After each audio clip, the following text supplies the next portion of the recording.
It's Monday already. Can you believe the weekend went by so fast? Man, that's why is it the week long? The week is that long, and the weekends are like that. There's something wrong with that picture. Anyway, today I'm going to talk to you a little bit about a situation I ran into up here, which y'all ought to be aware of if you're living around an agricultural zone. Um, Already the mistakes are being made. Okay, with the dicamba herbicides. And it's from a lack of information being supplied by the suppliers to the farmers. And uh, it's kind of a problem. And also the fact that the EPA isn't getting onto these, putting out enough literature educating farmers. And, you know, the report I read where over 1/3 of America's farmers are now going to be using that stuff this year, it is a reason for concern. Okay. So we'll get into that plus whatever else is bouncing around inside this old head today. and let's get started.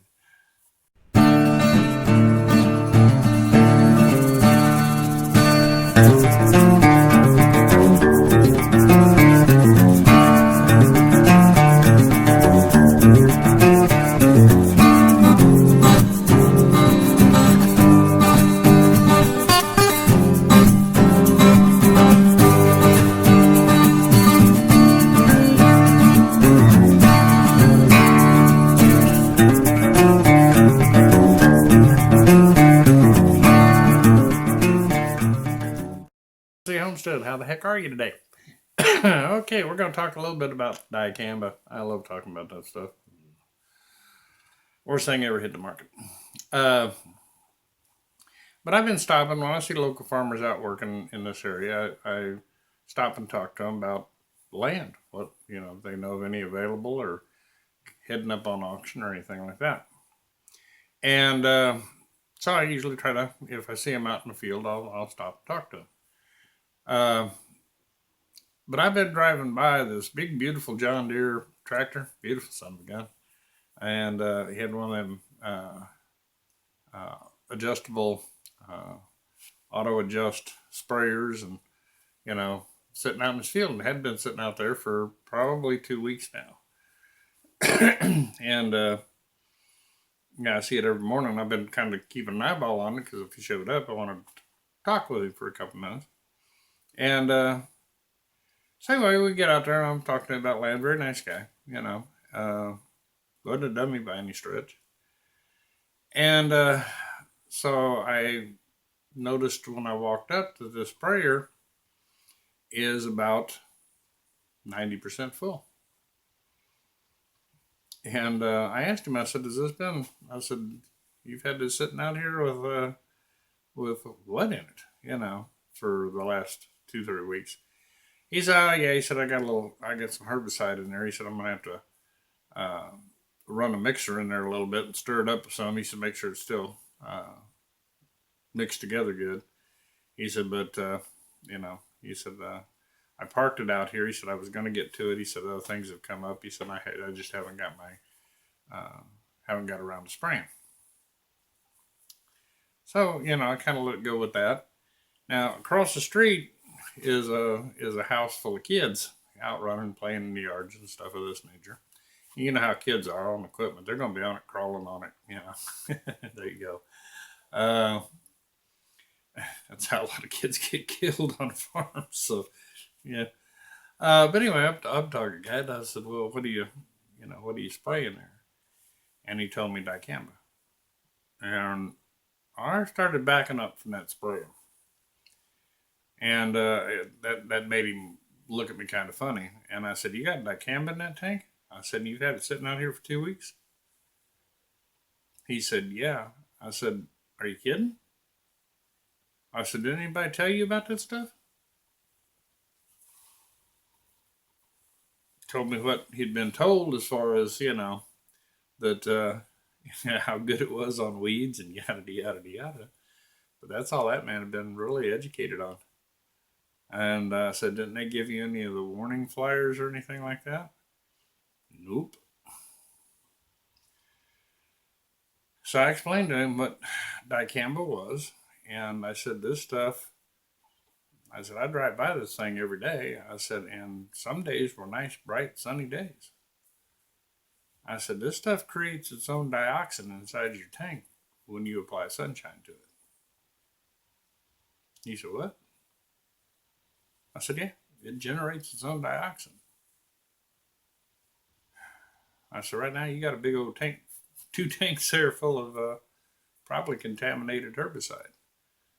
I said, that could be a major problem for you. I said, I can't believe that the EPA is not making more of an effort to educate people.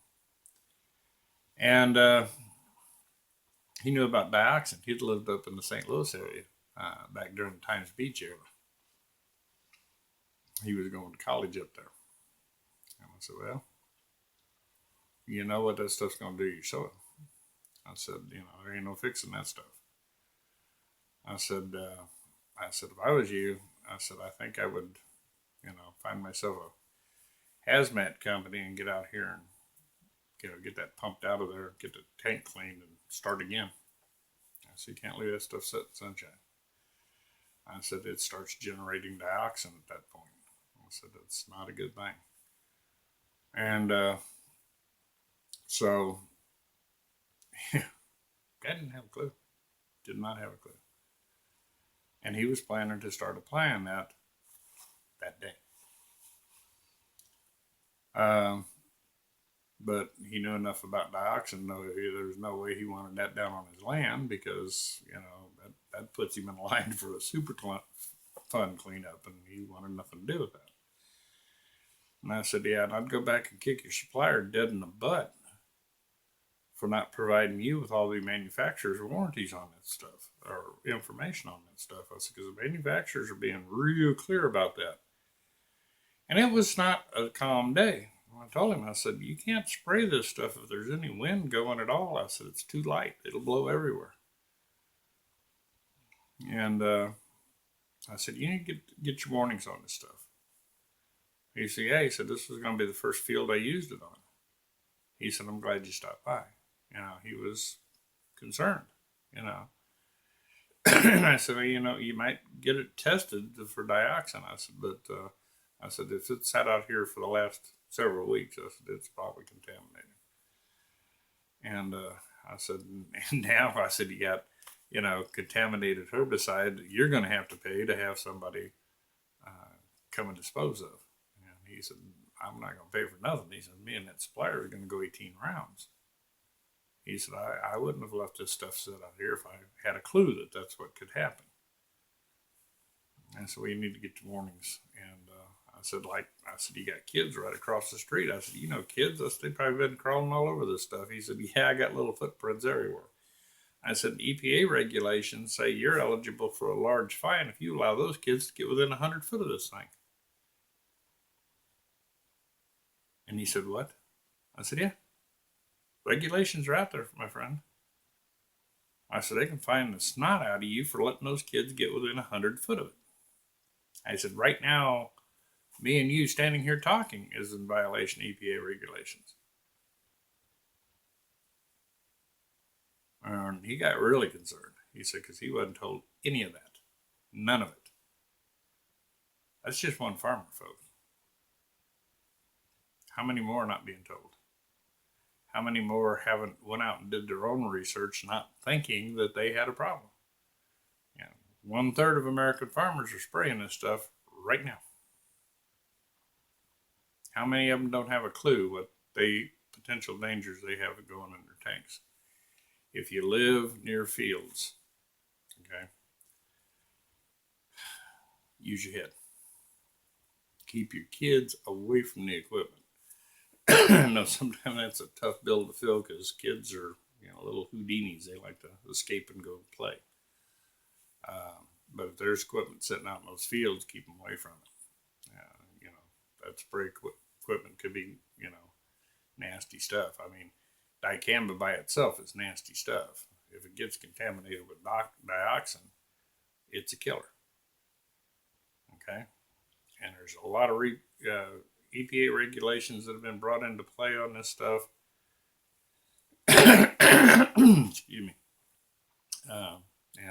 It's not good.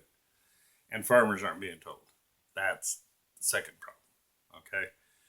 The EPA is doing a very poor job educating the farmers. The suppliers, are doing a very poor job even providing information to the farmers. So that could be a double whammy, especially this first year going in. And I can almost guarantee you that what's going to end up happening is the EPA is going to have a knee-jerk reaction when stuff goes wrong.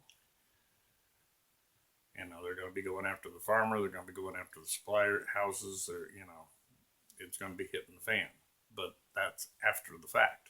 It's because they're not doing the education that they need to do right now.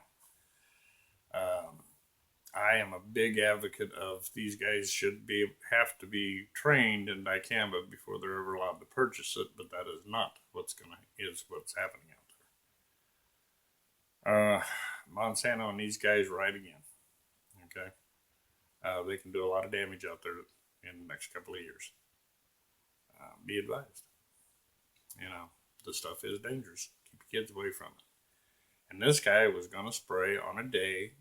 That's what I was explaining to him. The manufacturer of this stuff says on a day like today, you don't spray this stuff, period. End of quotation. You don't do it. That's because it's going to drift everywhere. I said, did you know that you have to mark your fields that you've sprayed this on? No human can go back onto those fields until it's saturated back and soaked into the ground? He said, no, nobody told me that. I said, EPA regulation. You better get a hold of the EPA. I said, and demand that you get copies of their new regulations as far as dicamba goes. I said, you have to be certified. I said, as far as they've got a certification course that probably is not in place yet. Now, that's the part that kills me. They put this stuff out on the market saying, well, as long as you follow these steps, and they haven't put the steps out there for these guys to follow. They haven't said, you have to go in and get recertified for this stuff. You have to take courses in it. They're not educating them, folks. And that I found to be a big shocker. Okay? I know I haven't received any documentation, any literature at all on it. And usually when you're involved in agriculture and they're doing blanket stuff like that, you're going to get notification. Nothing. All right? Your federal government is dropping the ball on this stuff. So if you live close to these places, please, please, please watch your children, watch what that farmer's doing, and don't hesitate to pick up the phone and call the EPA if you know he's using dicamba out there and it's drifting. Okay? You don't want your place contaminated with that stuff.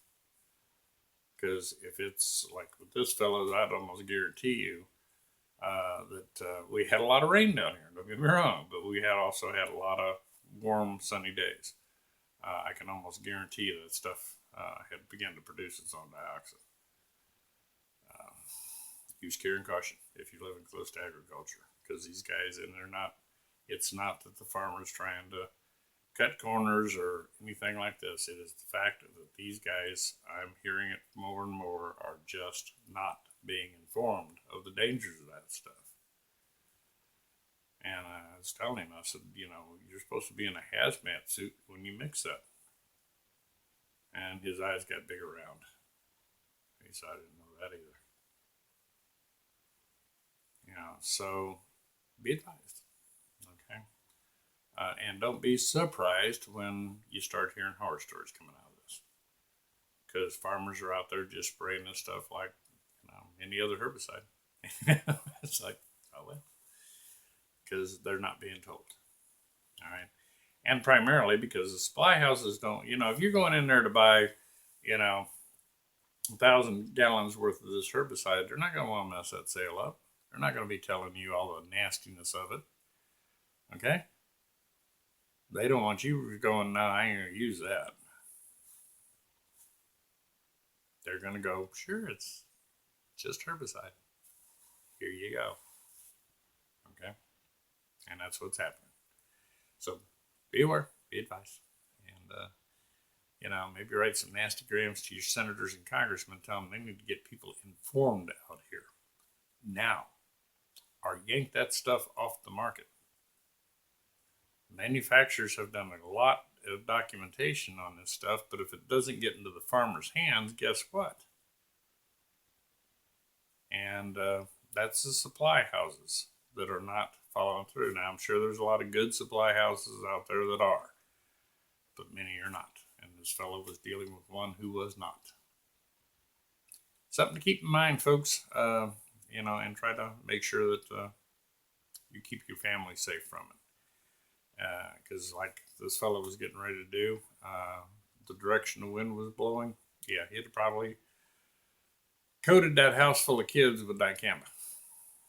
The draft on it is really bad. So, there you have it.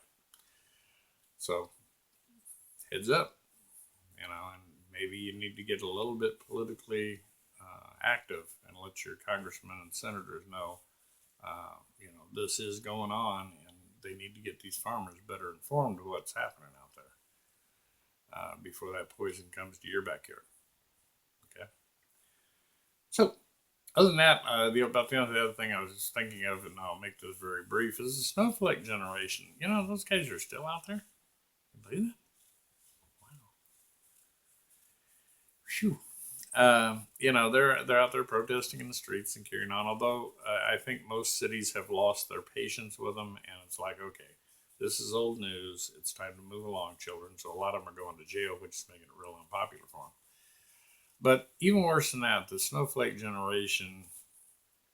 I'd read a recent report where they were talking about employers are beginning to back away from this younger generation.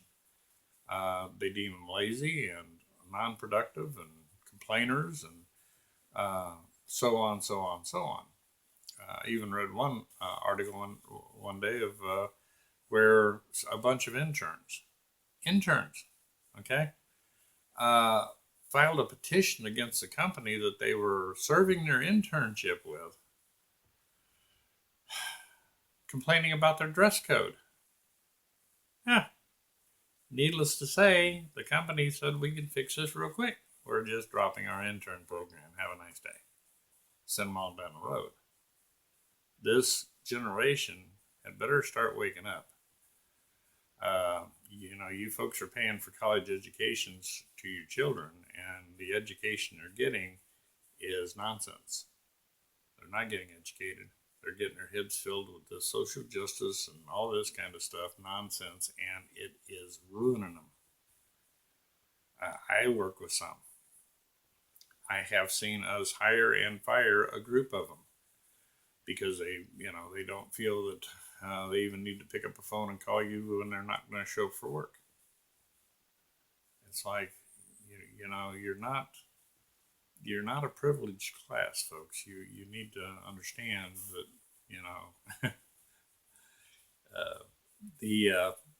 the employee-employer relationship is not a democracy. Okay?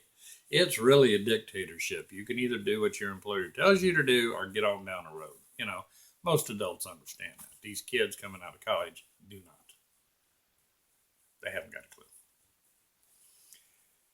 So mom, dad, set your youngins down and let them know that here's what you were taught in college, but here's what the real world's all about. And if you want to survive in the real world and you're not living in my basement, you need to get a clue and understand that what you were told was wrong.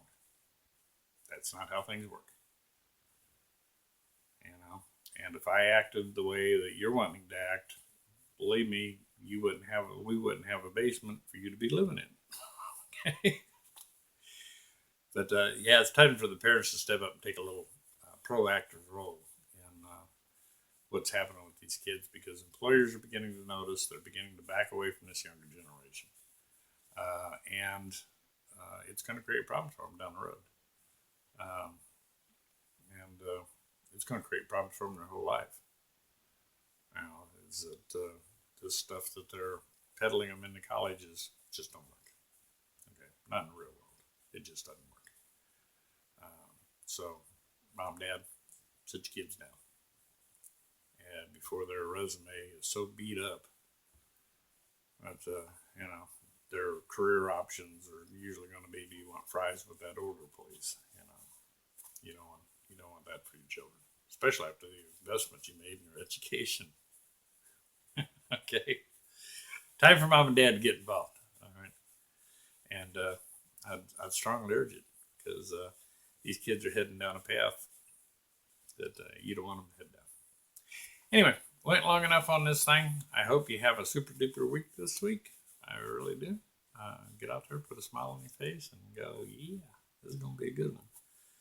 And love you guys and appreciate you. And I just really hope that you had a wonderful weekend and you're going to have a super week. We'll talk to y'all later. Take care.